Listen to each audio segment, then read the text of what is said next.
আমরা আগামী দিনগুলোতে শহীদ জিয়াউর রহমানের স্বপ্নের আধুনিক সমৃদ্ধ গণতান্ত্রিক বাংলাদেশ বিনির্মাণের জন্য আমাদের সর্বশক্তি নিয়োগ করি এবং এত ত্যাগের বিনিময়ে প্রাপ্ত এই অর্জনকে সুসংগত এবং ঐক্যকে আরো বেগবান করি।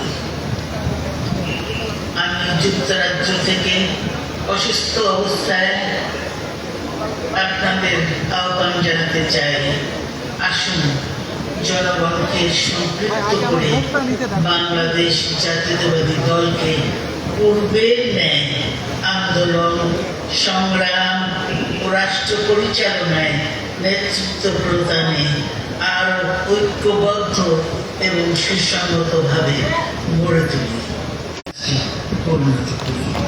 আল্লাহ হাফেজ। বাংলাদেশ জিন্দাবাদ।